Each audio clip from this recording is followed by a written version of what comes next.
का लोभ है। लोभ फांसी में उसी का गला नहीं बंधता जिसके गले में गोविंद का नाम चलता रहता है, पक्का समझ लो। लोभ पास जई गल न बंधाया, सोनर तुम समान रघुरा। ये लोभ उसी की फांसी की तरह गले को बांध लेते जहां नाम जप नहीं चलता। लोभ में लोग क्या क्या पापाचरण कर रहे हैं, खुला जान रहे हैं कि ये दीन है, ये गरीब है, ये निर्दोष है। रुपया मिल रहा है, पद बढ़ रहा है, हमारा लाभ हो रहा है, उसका नाश हो रहा है, तो तुम्हारा लाभ कैसे हो जाएगा? तुम्हारा नाश तो हो ही जाएगा।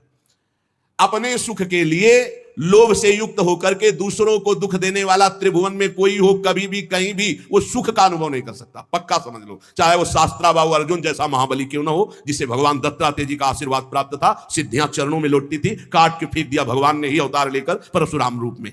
जो दूसरों को दुख देता है, अपने लोभ के लिए दूसरों को कष्ट देता है, दंड देता है, वो कहीं भी बैठा हो, ऐसा बुरा नाश होगा उसका कि कहीं संभलने का कोई भी चांस नहीं मिलेगा। जिसके गले में नाम चल रहा है, गोविंद गोविंद राधा राधा राधा राम हरि कृष्ण, जो भी, उसको लोभ पास जय गल न बंधा। ये लोभ रूपी फांसी उसके गले में नहीं पड़ेगी। विचार बता रहे, भजन से क्या होता है? इस भजन सारथी सुजाना, बुद्धि रूपी सारथी बड़ा सुजान हो जाता है, सतमार्ग रूपी पथ पे इंद्री रूपी घोड़ों को ले जाता है, मन रूपी लगाम खींच करके। यहां बुद्धि भ्रष्ट है क्योंकि नाम जप नहीं हो रहा, भगवत आश्रय नहीं। तो कौन लोभ दृढ़ फंद बांध त्रासन कर दीनो। बड़ा दुख भोगना पड़ता है लोभी आदमी को, बड़ा दुख।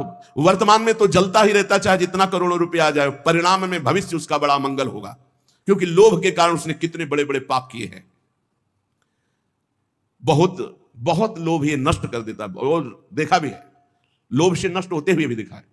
बहुत सूक्ष्म बुद्धि से जब विचरण करते थे, कहीं कहीं साल साल भर गंगा किनारे एकांत स्थल मिले तो रुके, तो सब लोग मिलते ही थे, सब पता चलता है। ये लोभ जो है बुद्धि को इतना अधीन कर लेता है।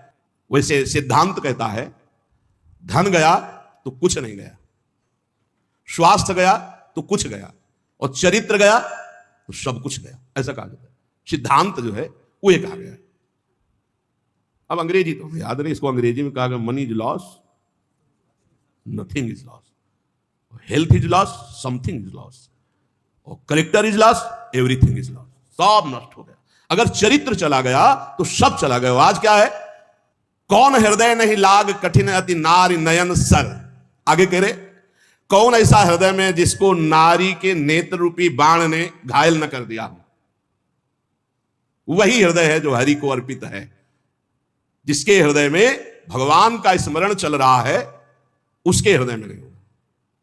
अगर देखने योग्य है तो भगवान का भजन करने वाले देखने योग्य है, और कुछ देखने योग्य नहीं संसार में, कुछ देखने योग्य नहीं। ये सब मल की सुंदरता है, मल की, ये सुंदरता नहीं है, ये मल की सुंदरता है। एक काम करने राजमहल में जाती थी, तो राजमहल में काम करने वाली साधारण घर में काम करने वाली थोड़ी होती है, उसका एक पदवी होती है, वो रानी की दासी पूरा। और उसका जो लड़का था, एक दिन वो महल तक गया किसी कार्य के लिए, ऊपर राजकुमारी थी। राजकुमारी को देखा तो एकदम हृदय में व्याकुलता, इतना सुंदर रूप है, तो मुझे कहां मिल सकता? मैं तो काम करने वाली इस महल में जो मेरी माँ है, मैं उनका पुत्र हूं, तो भला मुझे कैसे मिल सकती है? अब इतना उसको राग तत्काल हो गया कि उसने निश्चय कर लिया, अगर राजकुमारी नहीं मिलेंगी तो प्राण छोड़ दूंगा। घर आया, खाना पीना छोड़ दिया। एक दो दिन माँ ने पूछा क्या बात है, उसने कहा स्वास्थ्य ठीक नहीं। 2-4 दिन हो गए, पूछा क्या बात है, स्वास्थ्य ठीक नहीं। तो राजा से प्रार्थना की, राजवैद्य आया, उसने नाड़ी पकड़ के देखा, बोले कोई शरीर में दोष नहीं, कोई रोग नहीं इसमें, इसका मानसिक कोई रोग हो तो हम नहीं कह सकते, शरीर में कोई रोग नहीं। तब एक दिन कहा, बेटा तू मेरा अकेला बेटा है, बता ना। बोली मां, तुम्हारी सामर्थ्य के बाहर की बात है, जो मेरे मन में बात बैठ गई वो मृत्यु ही होगी और दूसरा कोई उपाय नहीं। बोले एक बार तो बता के देख, अगर कोई उपाय हो तो मैं कर सकती हूँ। बोले क्या कर सकती हूँ? जिस घर में काम करती हूँ, महाराज की राजकुमारी को मैंने देखा, मेरा चित्त आ गया, मैं जी नहीं सकता उसके बिना, क्या आप ब्याह करा सकती हूँ? अब ये बोलने की भी सामर्थ्य नहीं, तुरंत मृत्यु दंड दे दिया जाएगा। एक काम करने वाली राजा की पुत्री से ब्याह की बात अपने पुत्र के लिए कर सके, इतनी हिम्मत की बात कहा। सीधे राजकुमारी के पास गए, चरण पकड़ के बैठी, बोली आप बेटी जानती हो, जीवन हो गया तुम्हारे घर में पोछा लगाते, मैं कुछ मांग नहीं रही हूं, तुमसे उपाय पूछ रही हूं। तुम्हारी सुंदरता को देखकर हमारे पुत्र के हृदय में ऐसी बात आ गई, ये मैं जानती हूं कभी संभव नहीं हो सकता, तुम्हारे योग्य भी नहीं हो, मैं चाहूंगी भी नहीं कि ऐसा तुम करो। कहां तुम राजकुमारी, कहां मैं काम करने वाली तुम्हारे घर में, कोई उपाय है? उनका बहुत पक्का उपाय है। वो सत्संगी थी। उसने कहा 4 दिन बाद लिवा लाना, हमसे बात कराना, 4 दिन का समय दो। और वैद्य से जमाल गोटा टाइप लिए, जो खूब 10 सोच 4 दिन, और सोने के कलशों, राजकुमारी थी, भरवा दिया। अब 4 दिन सोच बराबर, तो चेहरा पीला, और कहा कोई यहां सेवा नहीं करेगा, दुर्गंध, मक्खियां सब वैसे। अब वो चेहरे की कांति जो चमक रही थी, बोला बुलाया, वहीं जो कमरा वहीं से ऐसे करने लगा, बोले नहीं ये इसमें राजकुमारी है। और घड़े खुले एकदम रखे, दुर्गंध है। उसने कहा कैसे में राजकुमारी रहती है? अंदर गए तो उठाया उसको, 4 दिन से बराबर सोच हो रही थी, चेहरा एकदम पीला, एकदम ऐसा। तो उनका वो राजकुमारी कौन है जिनको छत में देखा? बोले हम ही को देखा। बोले वो सुंदरता कहाँ है? बोले घड़े में भरी है, ये घड़े में वही सुंदरता भरी। फिर अच्छी हमें ब्याह नहीं करना। कहा तुम्हारा लड़का बच गया। हृदय में ये जो सांसारिक आकर्षण है वो आप ये समझ लो मल का आकर्षण है। निर्मल आकर्षण तो भगवान के भजन का या श्री भगवान का आकर्षण होता है। निर्मलता ये मलिन है, ये मल है। अगर आपको भजन मार्ग में चलना है तो इसीलिए है कि सहसा किसी के मुख की तरफ मत देखो, नीचे देखो। भगवान की मुस्कुराहट से ही माया का प्रादुर्भाव हुआ है। इंद्रियां बहुत बलवान, बलवान इंद्रियगमो विद्वानम अपि कर्षति। भगवान व्यास देव जी ने इस श्लोक के ऊपर अर्धाली में लिखा कि अकेले में माता के पास, बहन के पास, बेटी के पास भी एकांत में बहुत देर नहीं रहना चाहिए। तो जैमिनी जी खड़े हो गए, उन्होंने कहा प्रभु ये बात तो समझ में नहीं आई कि विद्वान है, शास्त्र ज्ञानी है, फिर भी वो अपनी माता बहन के पास बहुत देर एकांत न रहने तो बलवान इंद्रिय ग्रमो विद्वान विद्वान को कैसे खींच सकती है? अब जैमिनी जी बहुत बड़े विद्वान है वेद के, और शिष्य तो शिष्य ही भगवान श्री कृष्ण द्वैपायन के। व्यास देव जी ने कहा कुछ दिन के लिए हमें बद्री नारायण जाना है, आप इस आश्रम को संभालिए, आप श्रेष्ठ हैं, और फिर आकर मैं उत्तर दूंगा। वो समझ ही नहीं पाए। शाम के गंगा स्नान करके सब संध्या वंदन करके लौट रहे थे, हल्की सी बदरिया छाई, रिमझिम पानी होने लगा, और 9 किशोर अवस्था और पैरों में नूपुर बंधे हुए छम छम करते हुए सामने आ गए। चरणों को देखा, इतने सुंदर श्याम वर्ण चरण। श्री कृष्ण द्वैपायन भगवान व्यास देव जी भी श्याम वर्ण के ही है। आवाज मेरी रक्षा करो, मैं जंगल में अकेली फंस गई हूं, अगर आज रात्रि आपके यहां रुक गई तो सुबह मैं अपने नियत स्थान को पहुंच जाऊंगी, नहीं तो आप समझते हैं स्त्री शरीर है, कोई बाधा हो सकती है।